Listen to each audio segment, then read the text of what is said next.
야, 너 혹시 우리 반 서은채야? 충격적인 한마디가 백화점 1층 화장실 앞을 얼어붙게 만들었습니다. 청소용 걸레를 든 48살 여자의 손이 떨리기 시작했죠. 30년 만에 들리는 그 목소리는 여전히 오만함으로 가득했습니다. 맞네. 진짜 서은채네. 와, 세상 정말 좁다. 서은채는 천천히 고개를 들었습니다. 명품 핸드백을 든 3명의 여자가 자신을 내려다보고 있었어요. 고등학교 동창생들이었습니다. 반장이었던 김유진, 부반장 박선미, 그리고 늘 무리의 중심에 있던 이혜영이었죠. 서은채는 이곳 백화점에서 일하는 평범한 청소 직원이었습니다. 아니, 정확히는 그렇게 보이도록 신분을 숨기고 있었어요. 사실 그녀는 이 백화점을 소유한 은채그룹 회장 서대현의 외동딸이었습니다. 아버지가 돌아가신 후 경영권을 승계받기 전 현장의 실상을 파악하기 위해 직접 청소 직원으로 일하고 있었던 거죠. 어머, 정말 은채야. 그런데 여기서 뭐해? 설마 여기서 일하는 거야? 유진의 목소리에는 믿을 수 없다는 듯한 어조가 섞여 있었습니다. 서은채는 잠깐 망설였어요. 하지만 지금 자신의 정체를 밝힐 수는 없었습니다. 응, 청소 일하고 있어. 청소? 진짜 청소? 선미가 눈을 크게 뜨며 물었습니다. 서은채가 고개를 끄덕이자 세 사람은 서로를 바라보며 묘한 표정을 지었어요. 아이고, 은채야. 그동안 어떻게 살았길래 이런 일까지 하게 됐어? 혜영의 목소리는 겉으로는 걱정하는 것 같았지만 속내는 달랐습니다. 동정이 아닌 우월감이었죠. 서은채는 마음속으로 씁쓸한 웃음을 지었습니다. 30년 전 고등학교 시절부터 이들은 항상 이런 식이었어요. 겉으로는 친한 척하면서도 늘 다른 사람을 깎아내리길 좋아했죠. 그냥 이런저런 일하면서 살고 있어. 그래도 청소는 좀 그렇지 않아? 나이도 있는데. 유진이 코웃음을 치며 말했습니다. 그 순간 서은채의 가슴이 답답해졌어요. 하지만 참았습니다. 지금은 때가 아니었으니까요. 일은 일이야. 떳떳하게 벌어먹고 사는 거잖아. 맞긴 하지만 선미가 말끝을 흐렸습니다.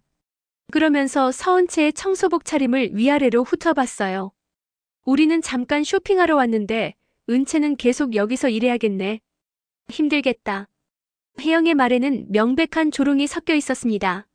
서은채는 걸레를 꽉 쥐었어요. 그런데 은채야, 혹시 결혼은 했어? 아니, 아직 안 했어. 아, 그래? 그럼 지금 혼자 사는 거네. 힘들겠다. 정말. 세 사람의 시선이 서은채를 불쌍하게 바라봤습니다. 하지만 그 눈빛 속에는 진짜 동정보다는 자신들의 우월감을 확인하려는 욕망이 더 컸어요. 과연 30년 만에 재회한 동창생들 앞에서 청소부로 오해받게 된 백화점. 진짜 주인의 운명은 어떻게 될까요? 그리고 이들의 갑질은 얼마나 더 심해질까요? 이 이야기가 궁금하시다면 구독과 좋아요 부탁드립니다. 은채야, 우리 잠깐 커피라도 마실까? 오랜만에 만났는데. 혜영이 제안했습니다. 하지만 그 목소리에는 진심이 담겨 있지 않았어요. 서은채는 손목시계를 보았습니다. 아직 근무 시간이었죠. 미안해. 일하는 시간이라서. 아, 맞다. 너는 직원이니까 함부로 자리 비울 수 없겠네. 유진이 알겠다는 듯 고개를 끄덕였습니다. 그런데 그 표정에는 묘한 우월감이 스며 있었어요. 그럼 우리가 쇼핑하는 동안 지켜볼게. 어떻게 일하는지 궁금하기도 하고. 선미의 말에 서은채는 불안감을 느꼈습니다. 하지만 거절할 이유도 없었죠. 서은채는 다시 청소를 시작했습니다. 화장실 바닥을 닦고 거울을 깨끗하게 정리하는 동안 세 사람은 계속해서 그녀를 지켜봤어요. 그리고 중간중간 수군거렸습니다. 정말 열심히 하네. 생계가 달린 일이니까 그럴 수밖에. 우리 때는 공부도 잘했는데 인생 참 모르는 거야. 아, 그래도 일은 열심히 하는구나. 칭찬해줘야겠어. 대화를 들으며 서은채의 마음은 복잡해졌습니다. 그이들의 말투에는 명백한 무시와 조롱이 섞여 있었어요. 하지만 지금은 참아야 했습니다. 화장실 청소를 마치고 나오는데 혜영이 일부러 큰 소리로 말했습니다. 저기 청소하시는 분, 우리 고등학교 동창이에요. 정말 열심히 일하시네요. 지나가던 다른 고객들이 서은채를 쳐다봤습니다. 서은채는 얼굴이 빨개졌어요. 굳이 이런 식으로 소개할 필요가 있었을까요? 은채야, 근데 월급은 얼마나 받아? 요즘 물가가 비싸서 힘들겠어. 유진이 호기심 어린 척하며 물었습니다. 하지만 그 질문 자체가 상대방을 깎아내리려는 의도였죠. 그냥 적당히 받고 있어. 적당이라니 구체적으로 얼마인데? 우리끼리니까 말해도 되잖아. 선미가 끈질기게 물어봤습니다. 서은채는 답하고 싶지 않았지만 계속 피할 수도 없었어요. 150만 원 정도. 거짓말이었습니다. 실제로는 이곳에서 월급을 받지 않았거든요. 하지만 일반 청소 직원의 평균 급여 정도로 말했습니다. 어머, 그것밖에 안 돼? 요즘 그 돈으로 어떻게 살아? 혜영이 과장되게 놀라며 말했습니다. 그리고 세 사람은 서로 의미심장한 눈빛을 주고받았어요. 우리는 다 잘 살고 있어. 유진이는 남편이 대기업 임원이고 선미는 자기 사업하고 있고 나는 의사랑 결혼했거든. 그래, 정말 다행이야. 우리는 좋은 선택을 한 셈이네. 이들의 대화는 계속해서 서은채를 의식한 것이었습니다. 자신들의 성공을 과시하면서 동시에 서은채의 현재 상황을 부각시키려는 거였죠. 은채도 이제라도 뭔가 다른 일을 찾아보는 게 어때? 청소일은 나이 들면 더 힘들어질 텐데. 맞아, 우리가 뭔가 도와줄 수 있는 일이 있으면 말해. 그래도 동창인데. 겉으로는 도움을 주겠다고 하지만 그 말투에는 우월감만 가득했습니다. 마치 불쌍한 사람을 동정하는 듯한 태도였어요. 서은채는 걸레를 더 세게 쥐었습니다. 이들의 가식적인 태도가 점점 견디기 어려워졌거든요. 하지만 아직은 참아야 했습니다. 자신의 진짜 정체를 드러낼 때까지는 말이죠. 고마워, 하지만 지금 일이 괜찮아서. 정말? 그럼 다행이고. 그래도 힘들면 언제든 연락해. 이렇게 말하면서도 세 사람의 표정에는 전혀 진심이 담겨 있지 않았습니다. 오히려 서은채의 현재 처지를 확인하고 만족해하는 듯 했어요. 세 사람은 백화점 2층으로 올라가며 계속해서 서은채에 대해 이야기했습니다. 목소리를 일부러 크게 해서 주변 사람들이 들을 수 있도록 말이죠. 진짜 충격이었어. 그 서은채가 청소부를 하고 있다니. 인생 정말 알 수 없는 것 같아. 고등학교 때는 나름 괜찮았는데. 그래도 일은 열심히 하더라. 역시 생계가 달린 일이니까 그럴 수밖에. 지나가던 사람들이 호기심 어린 시선으로 뒤돌아봤습니다. 혜영은 이런 반응이 만족스러웠어요. 한편 서은채는 3층 매장 청소를 하고 있었습니다. 고급 브랜드들이 즐비한 이곳에서 걸레질을 하는 자신의 모습이 아이러니하게 느껴졌어요. 사실 이 모든 매장이 자신의 소유였는데 말이죠. 점심시간이 되자 세 사람은 백화점 내 고급 레스토랑으로 향했습니다. 그리고 거기서도 계속해서 서은채 이야기를 했어요. 메뉴 좀 봅시다. 어머, 여기 비싸네. 하지만 우리야 괜찮지. 유진이 일부러 큰 소리로 말했습니다. 그러면서 휴대폰을 꺼내더니 무언가를 하기 시작했어요. 언니들 인스타그램에 올릴까? 오랜만에 동창 만난 기념으로. 선미가 제안했습니다. 그리고 세 사람은 레스토랑에서 사진을 찍기 시작했어요. 화려한 음식들과 함께 말이죠. 이것도 찍자. 우리 근황 알려줘야지. 혜영이 자신의 명품 가방과 시계를 과시하며 사진을 찍었습니다. 그리고 바로 SNS에 업로드했어요. 게시물에는 이런 글이 달렸습니다. 30년 만에 만난 고등학교 동창들. 다들 열심히 살고 있어서 다행이야. 어떤 친구는 정말 힘들게 살고 있더라. 인생이 참 다양해. 직접적으로 서은채를 언급하지는 않았지만 누구를 두고 하는 말인지는 뻔했습니다. 댓글들이 달리기 시작했어요. 누가 힘들게 살아? 궁금해 죽겠네. 인생 정말 모르는 거야. 혜영은 이런 반응들을 보며 만족스러워했습니다. 그리고 곧 더 구체적인 내용을 추가로 올렸어요. 백화점에서 청소 일하는 동창을 만났어. 정말 열심히 살고 있더라. 대단해. 이번에는 더 노골적이었습니다.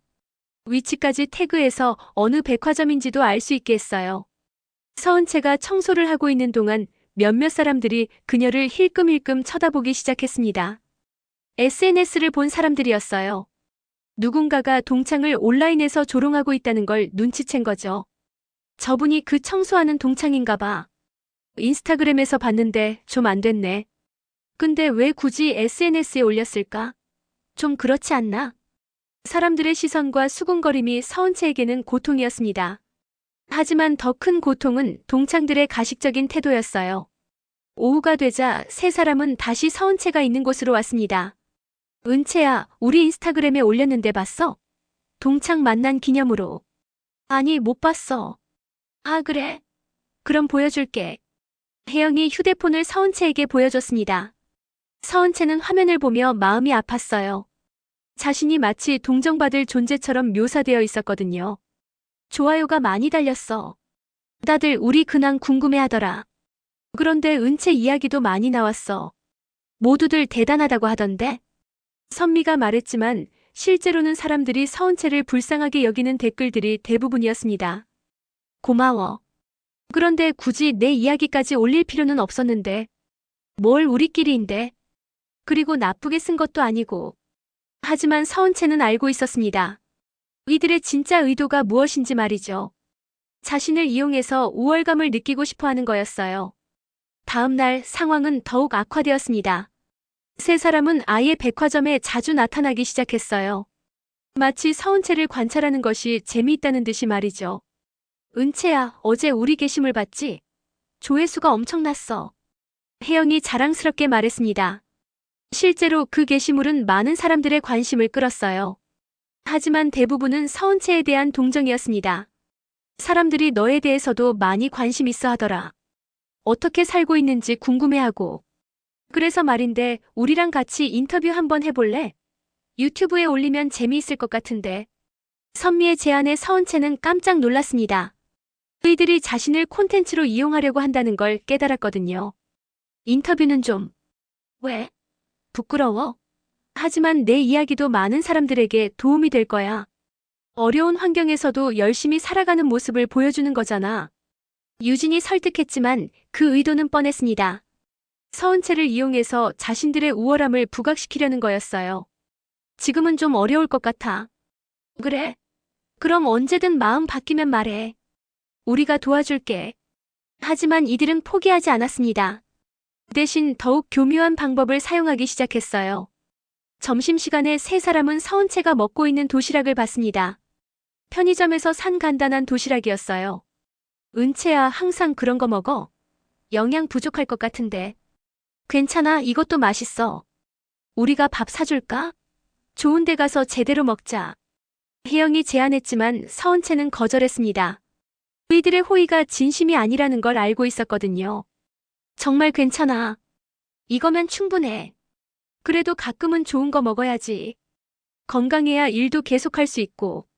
선미가 마치 조언하는 듯 말했지만 그 속내는 서은채의 경제적 어려움을 부각시키려는 것이었습니다. 오후에는 더욱 심한 일이 벌어졌어요. 세 사람이 다른 고객들과 대화하는 모습을 서은채가 우연히 들었거든요. 저분이 우리 고등학교 동창이에요. 참 안타까워요. 정말이요? 어떻게 저런 일을 하게 되신 거예요? 글쎄요, 인생이 어떻게 될지 아무도 모르잖아요. 저희는 다행히 잘 살고 있지만 그래도 열심히 일하시는 모습이 보기 좋네요. 이런 대화들이 계속 이어졌습니다. 서은채는 점점 화가 났어요. 이들이 자신을 이용해서 동정심을 사고 동시에 자신들의 우월감을 만족시키고 있다는 걸 확실히 알 수 있었거든요. 특히 혜영은 더욱 노골적이었습니다. 우리 동창 중에는 정말 다양한 사람들이 있어요. 의사, 변호사도 있고 대기업 임원 부인도 있고. 하지만 저렇게 힘들게 사는 친구도 있죠. 인생 정말 모르는 거네요. 맞아요. 그래서 저희가 가끔 와서 안부도 묻고 도움이 될 만한 것도 생각해보고 있어요. 하지만 실제로는 아무런 도움도 주지 않았습니다. 오히려 서은채를 구경거리로 만들고 있었어요. 저녁 무렵 서은채는 참을 수 없는 상황에 이르렀습니다. 하루 종일 이어진 이들의 가식적인 태도와 은근한 조롱이 한계점에 달했거든요. 은채야, 우리 내일도 올게. 오랜만에 만났는데 자주 봐야지. 그리고 주말에는 시간 있으면 우리랑 같이 나가자. 좋은 데 데려가 줄게. 하지만 서은채는 알고 있었습니다. 이들의 진짜 목적이 무엇인지 말이죠. 자신을 이용해서 우월감을 느끼고 SNS 콘텐츠로 활용하려는 것이었어요. 사흘째 되는 날 상황은 완전히 통제불능이 되었습니다. 세 사람은 이제 아예 백화점을 자신들의 놀이터처럼 여기기 시작했어요. 은채야, 우리가 친구들 몇 명 더 데려왔어. 너 보고 싶어 하던데. 혜영이 말하자 뒤에서 낯선 여자 2명이 나타났습니다. 이들은 세 사람의 현재 친구들이었어요. 어머, 정말 여기서 청소 일을 하시는구나.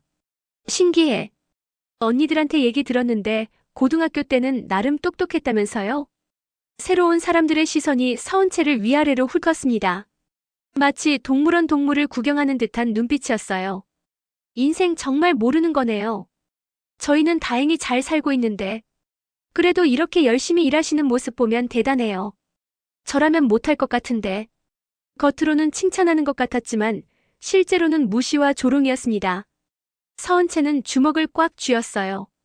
은채야, 이분들이 궁금해하는데 한 달 용돈이 얼마나 돼? 유진이 노골적으로 물었습니다. 이제는 아예 숨기지도 않고 서은채를 구경거리로 만들고 있었어요. 그런 거 묻는 건 좀. 뭘 우리끼리인데. 그리고 이분들도 도움을 주고 싶어 하시거든. 선미가 끼어들었습니다. 하지만 그들의 표정에는 도움을 주려는 의도보다는 호기심과 우월감만 가득했어요. 정말 어려우시면 저희가 뭔가 도울 수 있을 텐데요. 새로운 사람 중 하나가 말했습니다. 하지만 그 말투에는 진심이 전혀 담겨 있지 않았어요. 아니에요, 괜찮습니다. 서은채가 단호하게 거절하자 이들의 표정이 묘하게 변했습니다. 왜 그래? 우리가 도와주겠다는데. 혹시 자존심 때문이야? 하지만 지금 상황에서 자존심이 뭐가 중요해? 혜영의 말이 점점 공격적으로 변했습니다. 서은채가 자신들의 의도에 따라주지 않자 불쾌해진 거였어요. 은채야, 솔직히 말해봐. 지금 돈 얼마나 힘들어? 정말 괜찮다니까. 괜찮을 리가 없잖아.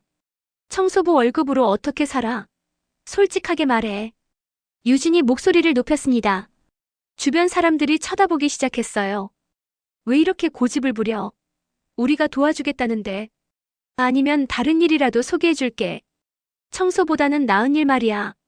선미도 가세했습니다. 하지만 이들의 말은 도움이 아니라 모욕이었어요. 그때 새로운 사람 중 하나가 휴대폰을 꺼내더니 몰래 서은채를 촬영하기 시작했습니다. 뭐 하는 거예요? 서은채가 화를 내자 그 사람이 당황했어요. 아니에요, 그냥. 사진 찍지 마세요. 아, 미안해요. 그냥 신기해서. 하지만 이미 촬영된 영상은 바로 SNS에 올라갔습니다. 고등학교 동창이 청소부로 일하는 현장이라는 제목으로 말이죠. 서은채는 더 이상 참을 수 없었습니다. 30년 만에 만난 동창들이 자신을 이렇게 대한다는 것이 믿어지지 않았어요. 그만해주세요. 뭘 그만해? 이런 식으로 저를 구경거리로 만드는 거요. 서은채의 목소리가 떨렸습니다. 분노와 억울함이 복받쳐 올랐거든요. 구경거리? 우리가 언제 그랬어? 오히려 도와주려고 하는데. 혜영이 시치미를 뗐습니다. 맞아, 우리는 너를 걱정해서 온 거야. 고마워해야 하는 거 아니야? 유진도 가세했어요. 이들은 자신들의 행동이 잘못되었다는 걸 전혀 인정하지 않았습니다. 그럼 저 혼자 있게 해주세요. 더 이상 와지 말고. 야, 서은채. 너 지금 우리한테 나가라는 거야? 선미가 버럭 소리를 질렸습니다. 주변 사람들이 모두 쳐다봤어요. 여기가 너 집이야? 우리도 손님인데 왜 나가야 해? 그럼 저 좀 그냥 놔두세요. 놔두긴 뭘 놔둬. 동창인데 관심 갖는 게 당연하지. 상황이 악화일로를 치닫고 있었습니다. 서은채는 절망적인 기분이었어요. 이들의 가식적인 태도와 악의적인 행동이 극에 달했거든요. 바로 그때 서은채의 휴대폰이 울렸습니다. 발신자는 김비서였어요. 은채그룹의 전무이사이자 서은채의 오른팔 같은 존재였습니다. 여보세요. 서은채가 전화를 받자 김비서의 정중한 목소리가 들렸어요. 사장님, 내일 아침 9시에 이사회가 있습니다. 참석하시겠습니까? 순간 주변이 조용해졌습니다. 사장님이라는 호칭에 모든 사람들이 귀를 기울였거든요. 네, 알겠습니다. 준비해두세요. 그리고 오늘 오후에 롯데 측에서 연락이 왔습니다. 내년 협력 건으로 미팅을 요청했는데요. 그것도 진행하세요. 세부 사항은 나중에 보고받겠습니다. 서은채의 목소리는 평소와 완전히 달랐습니다. 차분하면서도 권위 있는 톤이었어요. 네, 사장님. 그럼 오늘 중으로 보고서 정리해서 올려드리겠습니다. 전화가 끝나자 주변이 정적에 휩싸였습니다. 특히 새 동창들의 얼굴은 창백해졌어요. 은채야, 방금 누구랑 통화한 거야? 혜영이 떨리는 목소리로 물었습니다. 회사 일이야. 회사? 청소회사 말이야? 유진이 어리둥절해하며 물었어요. 하지만 뭔가 이상하다는 걸 감지하고 있었습니다. 사장님이라고 하던데? 선미도 의심스러운 눈빛으로 서은채를 바라봤어요. 그냥 호칭이야. 별거 아니야. 서은채는 여전히 자신의 정체를 숨겼습니다. 하지만 분위기는 이미 바뀌기 시작했어요. 그때 또 다른 전화가 걸려왔습니다. 이번에는 은채백화점 총관리사였어요. 사장님 죄송합니다. 저희가 모르고 있었습니다. 뭘 모르고 있었다는 거죠? 사장님께서 현재 1층에 계신다고 들었는데 혹시 불편한 일이 있으셨나요? 총관리사의 목소리가 휴대폰 스피커를 통해 주변에 들렸습니다. 이제는 숨길 수도 없었어요. 아니에요, 괜찮습니다. 그냥 현장 파악 중이니까 신경 쓰지 마세요. 네, 알겠습니다. 혹시 필요한 것이 있으시면 언제든 연락 주세요. 두 번째 전화도 끝났습니다. 이제 주변 사람들의 시선이 완전히 바뀌었어요. 은채야, 너 설마. 혜영이 말을 잇지 못했습니다. 믿고 싶지 않았지만 상황은 명확했거든요. 뭐가 설마야? 서은채가 담담하게 물었습니다. 이제 더 이상 숨길 필요가 없다고 생각했어요. 너 혹시 이 백화점이랑 관련 있는 거야? 유진이 불안한 목소리로 물었습니다. 관련 있다기보다는. 서은채가 말하려는 순간 세 번째 전화가 걸려왔어요.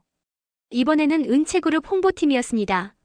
사장님, 내일 기자 간담회 준비가 완료되었습니다. 신규 사업 발표건으로요. 네, 수고하셨어요. 그리고 경제지에서 인터뷰 요청이 들어왔는데 어떻게 할까요? 다음 주로 잡아주세요. 이제는 의심할 여지가 없었습니다. 연이어 걸려오는 전화들과 사장님이라는 호칭이 모든 것을 말해주고 있었어요. 새 동창들의 얼굴은 점점 더 창백해졌습니다. 특히 지난 며칠간 서은채를 무시하고 조롱했던 자신들의 행동이 떠올랐거든요. 은채야, 혹시 내가... 선미가 떨리는 목소리로 말하려다 멈췄습니다. 그때 백화점 총관리사가 직접 나타났어요. 정장을 말끔히 차려입은 중년 남성이었습니다.